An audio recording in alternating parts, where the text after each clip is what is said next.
না না না না, আমার মতো এত বড় মাওলানা আর কোন জায়গায় খুঁজে পাবে না। এসব কি? হক কথা বলো, দালালি মার্কা ওয়াজ করো না, গোলালু মার্কা ওয়াজ করো না। হক কথা বললে তার জেল হবে, হাজত হবে, ফাঁস হবে, গুলি হবে। চিল্লায় বলুন ঠিক কিনা? 43 বছরের ইমামতি তোমার একবারও যায় না।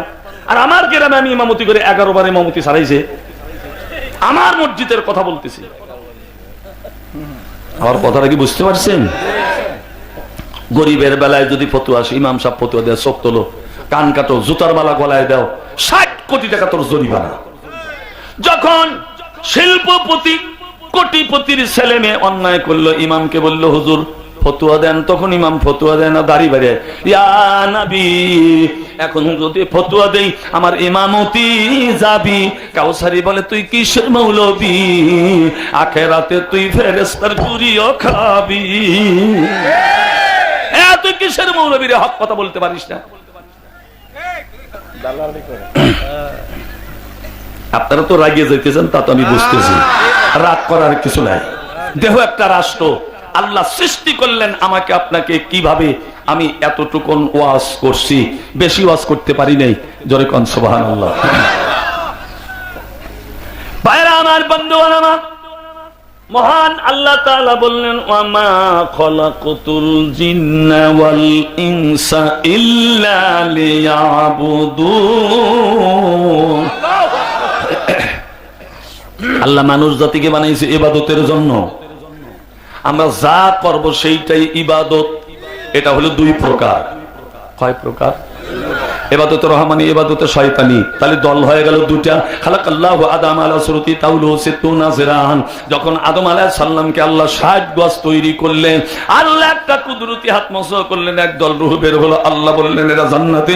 আবার একদল রূহ বের হলো, হাত মসো করার কারণে আল্লাহ বললেন এরা জাহান্নামী। আপনি দাঁড়ালেন কেন ভাই? তো বলছে হুজুর আপনি আদম আলাইহিস সালামকে 60 গজ করে বানাইলেন, তাহলে কয় কুয়া মাটি লাগছে? আমি বললাম এ হারামজাদা, আমি কি মাটি কাটার লেবান না, মাটি কাটার সর্দার? হাজার আর কুয়া ওসব আমি বুঝি না।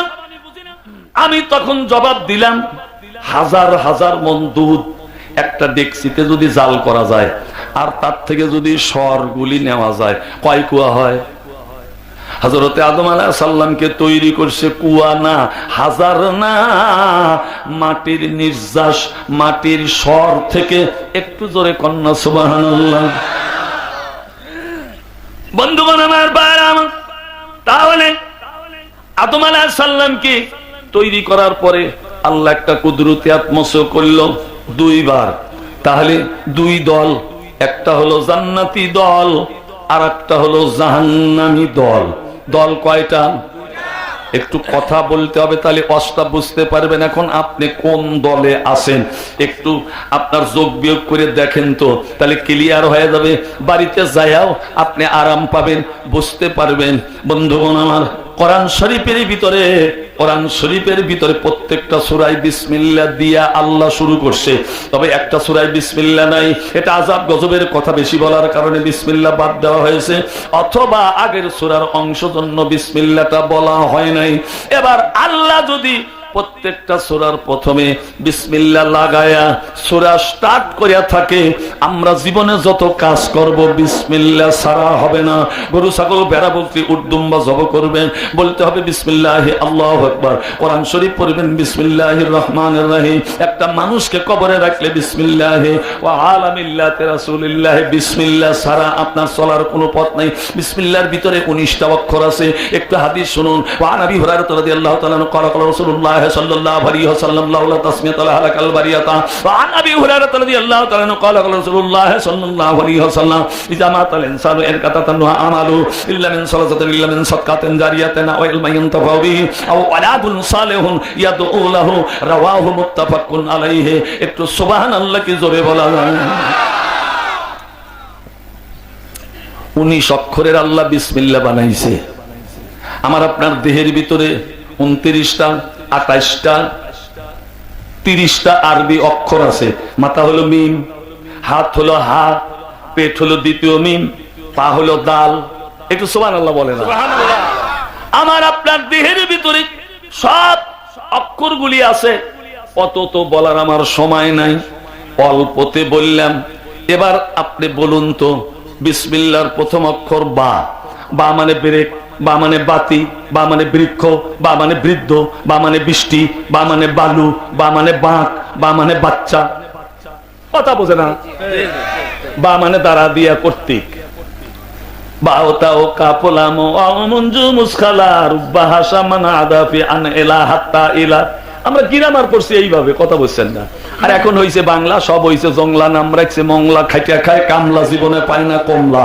লা ইলাহা ইল্লাল্লাহ, কালেমা লা ইলাহা ইল্লাল্লাহ, খেয়াল করি না, লা ইলাহা ইল্লাল্লাহু মুহাম্মাদুর রাসূলুল্লাহ সাল্লাল্লাহু আলাইহি ওয়াসাল্লাম। আমার আপনার দুইটা চোখ আছে, একটা হলে কি হইতো, একটা হলে হইতো না। কারণ এই ঠোঁটটা হলো সা, এই যে নাকের দুইটা ছিদ্র আর এই নাকের ডগা, এটা হলো 3 নক্তা, এটা হলো সা, আর এই দুইটা চোখ হলো তা। আল্লাহ বললেন, বান্দা যদি কিছু খাস হালাল খা, দেখিয়া খা, সুখিয়া খা। খালি সব সব করে দিও না, যা আসে মোছে থাকে না, দাড়িত বাজে না। পড়লে তাহাজ্জুদ চুরি করা, আলু ভর্তা চুরি করা, শাক ভর্তা। একদিনও জিজ্ঞাসা করলে না, বিবি রে শাক কিনলাম না, বাজারের থেকে আনলাম না, আত্মীয় বাড়িও দিল না, খেতেও বললাম না, এগুলা যে খাই আসে কোত্থেকে, একবারও তুমি জিজ্ঞাসা করো না। তাহাজ্জুদ কি, তাহাজ্জুদ রে? কথাটা ঠিক বলছি কিনা বলুন? আপনি যা কামাই করবেন তার জবাবদিহিতা থাকতে হবে, এটা হালাল না হারাম। 30,000 টাকা বেতনের চাকরি করে তুমি 19 বার হজ করো, সোনা আমার জানোয়ার।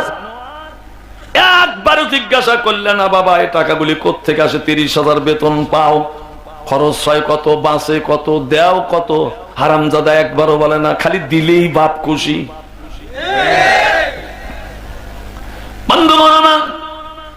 তাহলে আমি বলতেছি, আল্লাহ বিসমিল্লাহ দিয়া সব সূরা শুরু করছে।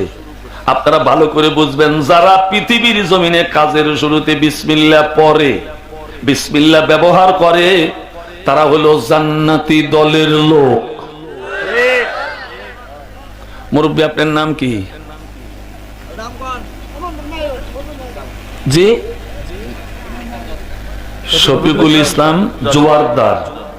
আচ্ছা, আপনি একটা সত্য কথা বলবেন তো, আপনি সব কাজে কি বিসমিল্লাহ পড়তে পারেন না? ভুল হয়, ভুল হয়। ইয়েস, এটাই সঠিক। তাহলে আমরা সবাই জোয়ারদার। একটা ভাত টিপ দিলে পুরা পাতিলের ভাত কেমন আছে বোঝা যায়। কথা ঠিক কিনা বলুন? তবে আজকে কোরআনের মাহফিলে কোরআনের সামনে 2 হাত তুলে স্লোগান দেওয়া লাগবে, হুজুর আর জীবনে বিসমিল্লাহ ছাড়বো না, বিসমিল্লাহ দিয়া আমরা সব কাজ করব। কারা কারা রাজি? নারায়ে তাকবীর, নারায়ে তাকবীর, আল্লাহু আকবার। হাত নামান। আজকে আপনারা কোরআনের সামনে ওয়াদা করলেন আর জীবনে স্ত্রী মারবো না, কারণ স্ত্রী মারার সময় বিসমিল্লাহ নাই। আপনি আর বিড়ি, সিগারেট, নেশা, ইয়াবা, ফেন্সিডিল, বাবা, আটা এগুলো আর খাবেন না, এর ভিতরে বিসমিল্লাহ নাই। আজকে ওয়াদা করলেন জীবনে দাড়ি কাটবো না, দাড়ি কাটায় বিসমিল্লাহ নাই। আপনি আজকে ওয়াদা করলেন দুধে পানি, খাদ্য ভেজাল, ওজনে কম, এগুলা করবো না, এর মধ্যে বিসমিল্লাহ নাই। আপনি সব কথা বলেন না কেন? আছে কি বিসমিল্লাহ? নাই। তার মানে হলো যে কাজ করবেন যদি বিসমিল্লাহ দিয়া করা যায়, মনে করবেন এইটা জান্নাতি কাজ, ওই ইবাদত আল্লাহ পাবে, তাছাড়া ও কাজ করা যাবে না, যাবে না, যাবে না, জীবন গেলেও না। বুতু সিকিম উঠ গায়ে বাকি জু রহে বুত গর হ্যায়, হা ইব্রাহিম পে দর আর পেসর আজর হ্যায়, पैरुबी अबू हनीफा की सनद जंदन है, हम बोली होता है दुर्रे खाने की पीठ पर। सुभान अल्लाह। अल्लामा इकबाल बोलेन যে হযরত ইব্রাহিম আলাইহিস সালাম খানায় কাবার মূর্তি বের করে ইবাদত খানা বানাইছে, আমরা মুসলমান হয়ে ঘরে ঘরে মূর্তি রাখছি। দেখছেন, ছবি দিয়া ভরা, গলায় মালা দিয়ে দেয়া রাখছি। আল্লাহ বললেন ওয়াকুদুহান নাসু ওয়াল হিজারা উইদ্দাত লিল কাফিরিন। আল্লাহু আকবার। আল্লাহ রাব্বুল আলামিন বললেন মানুষ আর পাথর আমি জাহান্নামে দেব। মুফতি শফিউদ্দিন রাহমাতুল্লাহ আলাইহি মারিফুল কোরআনের ভিতরে লিখতেছে যে মানুষ দোজখে যাবে অন্যায় করার কারণে, পাপ করার কারণে, গুনাহ করার কারণে। পাথর কেন দোজখে যাবে? এবার তাফসীরে কিতাবের ভিতরে লিখতেছে দুইটা কারণে পাথর দোজখে যাবে। এক নাম্বার, পাথরের জ্বালানি শক্তি বেশি, আর দুই নাম্বার হলো পাথর কাটা মূর্তি বানায়া নাম দিছে লাত, মানত, উজ্জাহ, লক্ষ্মী, গণেশ, দুর্গা, সরস্বতী। ওরা যায় ওই জায়গায় পূজা করছে আখেরাতে বাঁচার জন্য। আল্লাহ ওই গণেশ মনেশগুলি ধরিয়া তারপরে আপনার কার্তিক, দুর্গা, লক্ষ্মী, সরস্বতী, মহাদেব ওই সব ধরিয়া আল্লাহ দোজখে দিয়া বলবে যার ইবাদত করছে তারাই দোজখে গেছে, এখন তোমরা যাইবে কোন পথে? এই দুইটা কারণে আল্লাহ পাথর দোজখে দিবে। একটু সুবহানাল্লাহ কি জোরে বলা যাবে না? অর্থাৎ মস্তিষ্ক প্রসূত জ্ঞানের দ্বারা আপনার কিছুই করা যাবে না, সমর্থন করতে হবে ভালোর প্রতি। আর সমর্থন যদি করতে চান তাহলে আরেকটা শর্ত অটোমেটিক আসে, লাইসাল বিররা আন তুওয়াল্লু উজুহাকুম কিবালাল মাশরিকি ওয়াল মাগরিবি ওয়ালাকিন্নাল বিররা মান আমানা বিল্লাহ। আল্লাহু আকবার। পূর্ব, পশ্চিম, উত্তর, দক্ষিণ যেদিকেই তোমার মুখটা ঘুরাও না কেন, কল্যাণ নাই, নেকি নাই, নাজাত নাই, সওয়াব নাই। একমাত্র সওয়াব, একমাত্র নেকি। ঈমান আনতে হবে আল্লাহর উপরে। জোরে বলুন কার উপরে? আল্লাহর উপরে।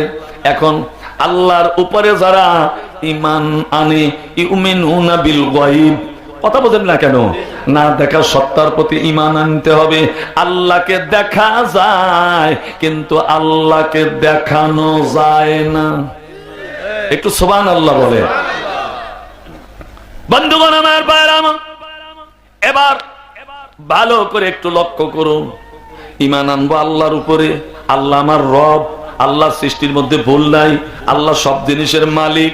কিভাবে সৃষ্টি করলো দেখেন, কত ওয়াজ করে ফেলেছি অল্প সময়ের মধ্যে। তো এবার আমি আপনাকে বলতে চাই, মহান আল্লাহ রাব্বুল আলামিন বললেন বান্দারে তোমরা যদি আমাকে একবার ডাকো, কুল্লু শাইইন সাকালাতুন সাকালাতুন কুল্লু বিযিকরিল্লাহ। কাপড় চোপড়ে ময়লা পড়লে সাবান ছোটা দিলে পরিষ্কার হয়, অন্তরের ময়লা পরিষ্কার হয় আল্লাহর জিকিরে। আমাদের জিকির গুলাও তো হয়ে গেছে উল্টা পাল্টা। দয়াল বাবা কেবলা কাবা আয়নার কারিগর, আয়না বসায় আদেমর কলবের ভিতর, বাবারে আয়না লাগায় আদেমর কলবের ভিতর। আমি আবার উত্তর দিচ্ছি ওই সব চলবে না। দয়াল বাবা কলা খাইয়া গাছ গাইয়া খাও, ফলের করার দিকে কেন ফেল ফেলাইয়া যাও? দয়াল বাবা রাস্তায় যাইয়া মাটির দিকে চাও, বোরকা সারা মাইয়ার দিকে কুতকুতাইয়া চাও রে বাবা। আরে জবাব বানায় রাখছি, কি মনে করেন আপনি? একজন আমার সামনে বলতেছিল বেদের মেয়ে জোসনায় আমায় কথা দিয়েছে, পিছন থেকে কাউসারি তার গার ধরেছে। এই বেদের মেয়ে কবে তোরে কথা দিছে ভাই? তোর 14 গোষ্ঠীর মধ্যে খুঁজি বেদের মেয়ে নাই। খামা খায় তুই মিথ্যা কথা বলবি কেন? তোকে বলতে হবে এইভাবে যে আব্দুল্লাহর পোলা মোহাম্মদ কথা দিয়েছে, কোরআন হাদিস মানলে আল্লাহ জান্নাতে দিবে। তাফসীর মাহফিলে যাইতে দোস্ত লাগবে কতক্ষণ, কোরআন হাদিসের ব্যাখ্যা শুনলে ভরে যাবে মন। আরে রবিউল ভাই এগুলি বলতাম না, যেহেতু আমি হাজার যদি বলি টিভি রাখা জায়েজ নাই। ও সাদা কালো বেচিয়া রঙিন কিনবে। তারপরে যদি আমি আরো কঠিন নিষেধ করি, অ্যান্ড্রয়েড সেট একটা কিনবে, এর ভিতরে সারা বিশ্ব কি নাই সব আছে। জোরে বলুন ঠিক কিনা? আমি আবার ফতুয়া দিছি মোবাইল একটা আল্লাহর নিয়ামত। আমার এখন দেখা দরকার সূরা আযাবের শানে নজুল, সূরা আরাফের অমক আয়াত সব আছে, সিয়াসাত তার হাদিস আছে, এগুলি তো সব আছে বললেন, কিন্তু আছে কেন? চীন, জাপান, জার্মান, রাশিয়া, বিভিন্ন জায়গায় যারা আপনার কোরআন মানে না, তারা পুরুষ পুরুষকে বিয়ে করতেছে, নারী নারীকে বিয়ে করতেছে। বাংলাদেশের কুত্তায় যা করে না বিদেশিরা তাই করে। অতএব এ মোবাইল আল্লাহর একটা নিয়ামত। আপনি ওই মোবাইলে 20 মিনিট, আধা ঘন্টা, 10 মিনিট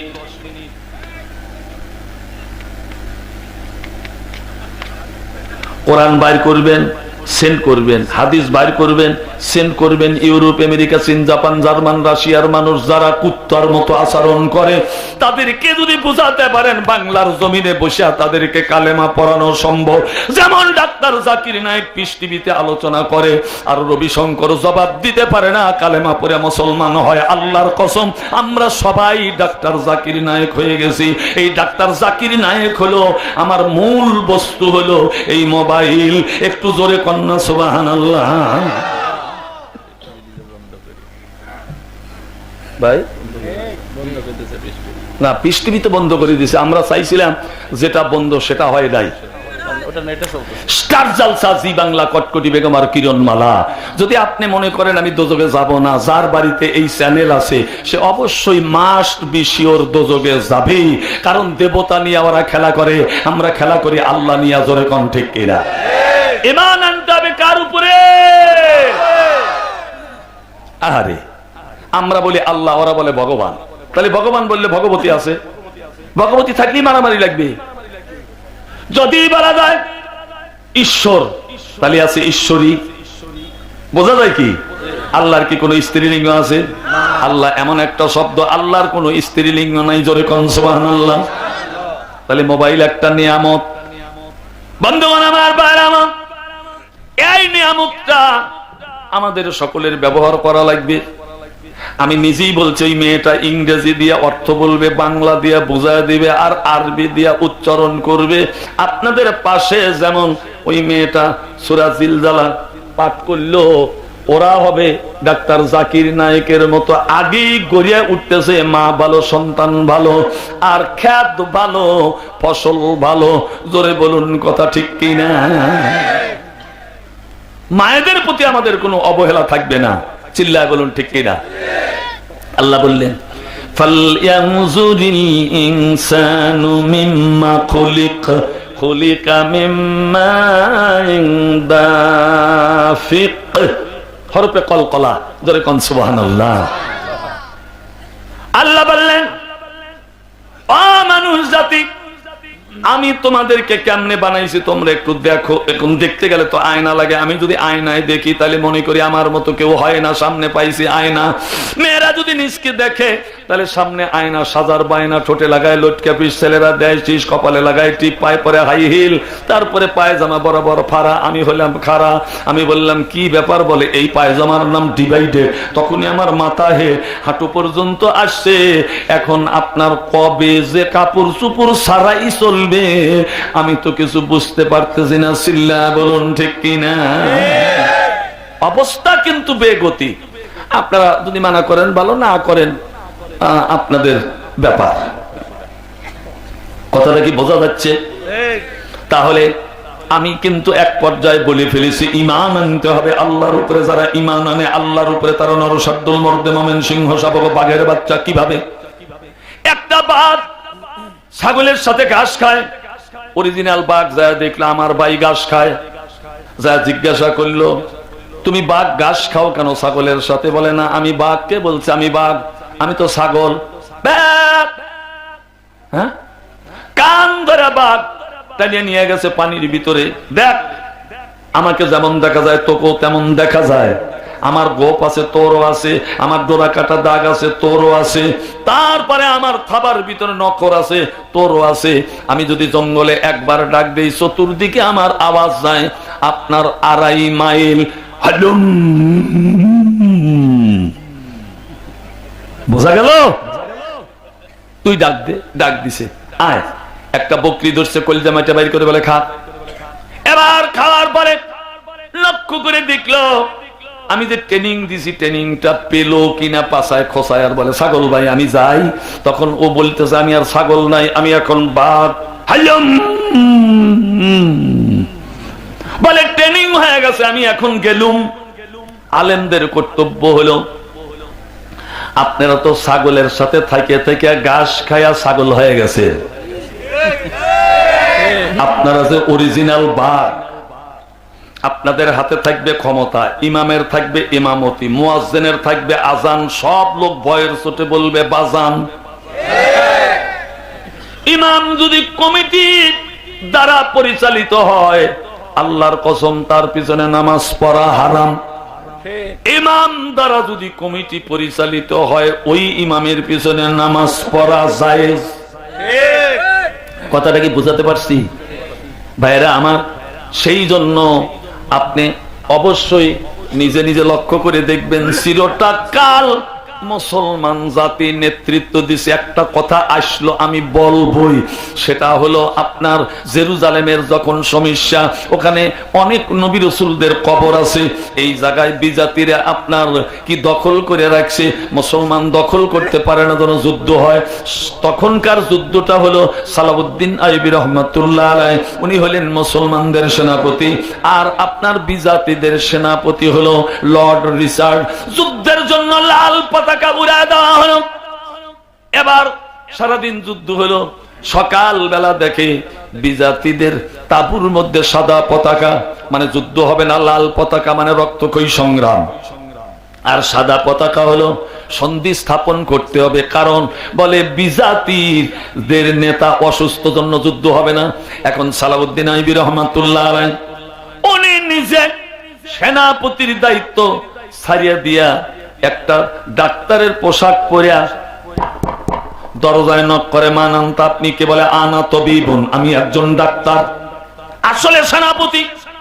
এবার বলল ডাক্তারের দরকার নাই, 3 দিন পরে আমাদের নেতা মারা যাবে। ডাক্তাররা তো অনেক সময় ভুল চিকিৎসা দেয় না, কথা কয় না, মানে একজন রোগীর কষা হয়েছে, পেট ধরে ডাক্তারের কাছে গেছে, ডাক্তারের আবার অভিজ্ঞতা কম, জিজ্ঞাসা করছে কিরকম কষা, পায়খানা হয় না, না মল শক্ত? রোগী বলে আপনি কামড়ায় ভাঙবার পারবেন না। অভিজ্ঞতা যদি না থাকে ডাক্তার তো ঠকবেই। বন্ধুগণ আমার, এবার সালাউদ্দিন আইয়ুবী রহমাতুল্লাহ আলাইহি বলল 3 দিন পরে মারা যাবে, 3 দিন তো চিকিৎসা করা যাবে, একটু চিকিৎসা করি। 3 দিন পরে ইহুদি নেতা সম্পূর্ণ সুস্থ, 1 বস্তা সোনার টাকা দিছে, আর বলছে আমি আপনার ডাক্তারিতে খুশি হইয়া দিলাম। বলে না আমি নেব না। কেন নিবেন না? কম হয়েছে নাকি? বলে না কম হয় নাই, আমি নেব না। কেন আপনি নিবেন না? তাহলে আপনি আমাকে চিকিৎসা করলেন কেন? বলে আমি মানবতার কর্তব্যর খাতিরে আপনাকে চিকিৎসা করছি, টাকার ভিখারি হয়ে আমি চিকিৎসা করি নাই। অমনি সালাউদ্দিন আইয়ুবী রাহমাতুল্লাহ আলাইহির পাও জড়ায়া ধরছে আর বলছে আপনি আসলে কে একটু বলুন তো। তখন সালাউদ্দিন আইয়ুবী রাহমাতুল্লাহ আলাইহি চিন্তা করতেছে, মুসলমানের পয়লা কর্মী, মুমিনের পয়লা কর্মী, মুক্তাদির পয়লা কর্মী, মুসল্লির পয়লা কর্মী, তারপরে মক্কার পয়লা কর্মী, মদিনার পয়লা কর্মী, নবীর নামের পয়লা কর্মী, মউতের পয়লা কর্মী। উনি তখন গুনগুন করে বলতেছে, মুসলমানরা শস্যর পরে শশমানি একে মিমে মউতে খুদ বেদানি। যারা মুসলমান নাম ধারণ করেছে তারা মরতে জানে, কাউকে মারতে জানে না।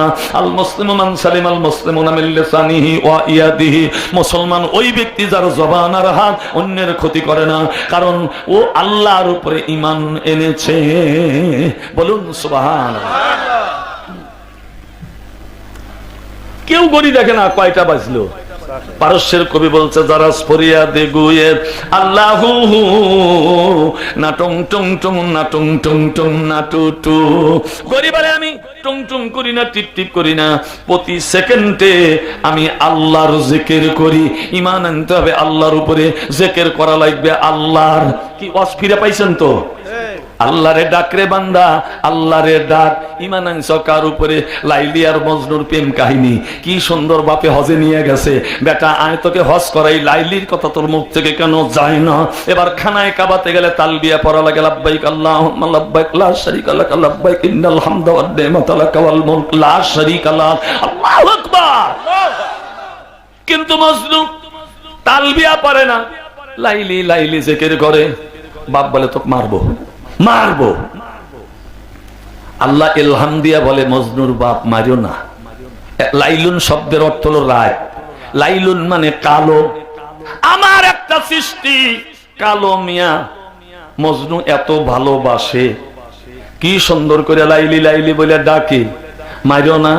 যখন লাইলি বলে ডাকে তখন আমি আল্লাহ তার ডাকের জবাব দেই।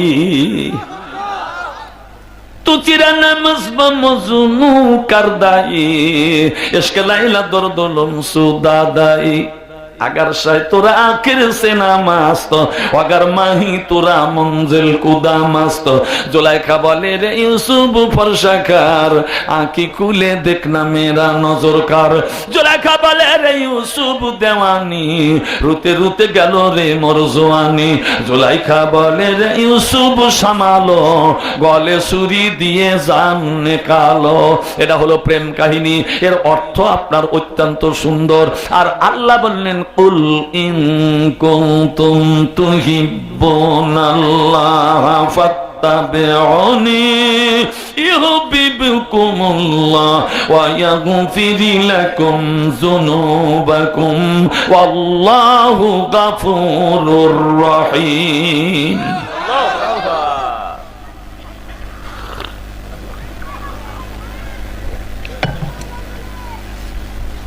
তাহলে আমি আপনাদের কাছে বলি, দেহের ভিতরে যত অঙ্গ প্রত্যঙ্গ আছে, নেকি করলে ফেরেশতারা লেখে, গুনাহ করলে ফেরেশতারা লেখে। একটা জিনিস আছে, আপনি তা দিয়ে যদি নেকি করেন অথবা তা দিয়ে যদি গুনাহ করেন ফেরেশতা লিখতে পারে না। ওই জিনিসটার নাম কি? হ্যাঁ, মন। তুমি মনে হয় লালনকে মানো, আর আমি ওটা মানি না। মনকে আপনি হাজার বুঝাবেন, মনে বলেন আমি সুদা ভাত খাচ্ছি, তরকারি নাই, বাগার মাছ, গোশত, চলবে? তাহলে মন তোমার কি করলো? মন কিছু না।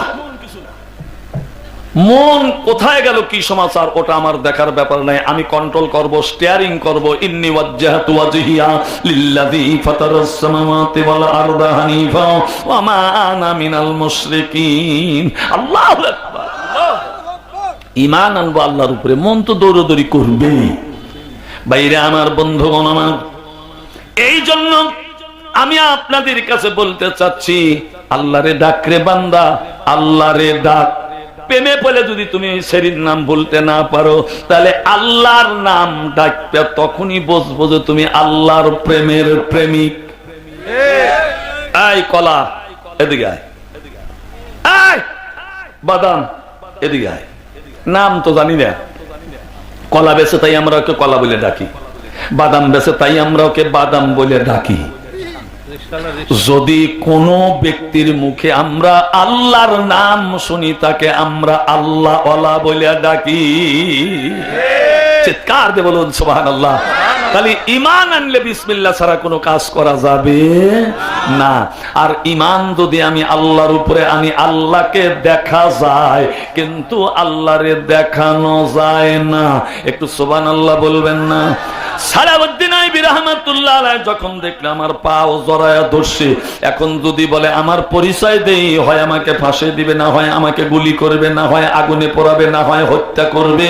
কিন্তু সালাউদ্দিন আইবি রাহমাতুল্লাহ আলাইহি নির্ভীক ঈমান আনছে আল্লাহর উপরে। মুসলমান জাতি পরিচয় দিতে ভয় পায় না। একটু চিৎকার দিয়ে বলুন সুবহানাল্লাহ। এবার সালাউদ্দিন আইবি রাহমাতুল্লাহ আলাইহি ডাক্তারের পোশাকটা ফেলে দিল, দেওয়ার পরে এখন ইহুদি নেতা বলল, আপনি সালাউদ্দিন আইবি রাহমাতুল্লাহ আলাইহি 3 দিন চিকিৎসা করলেন, আপনি আমার শত্রু, আমি আপনার শত্রু, একটু বিষ মিশালে তো আমি মরে যেতাম, এইটা আপনি কেন করলেন না? বলে আমার নবী ওই কথা বলেন নাই। আমার নবী বলেছেন যদি কেউ অসুস্থ হয়, সে যদি বিজাতিও হয়, তুমি দেখতে যাবা, তোমার কদমে কদমে আল্লাহ সোনা চাঁদির একটা বেহেশতের বালাখানা দিবে। আমার মুসলমান সমাজে পছন্দ ধরেছে, আমার মুসলমান সমাজ ধ্বংস হয়ে যাচ্ছে, আর আমরা সেখানে যাব, তাদের কাছে বলবো তোমরা অরিজিনাল বাঘ ছাগলের সাথে আর ঘাস খায়ও না। কিন্তু এইটা করতে গেলেও আমাদের উপরে বাধা আসে। চিৎকার দিয়ে বলুন কথা ঠিক কিনা?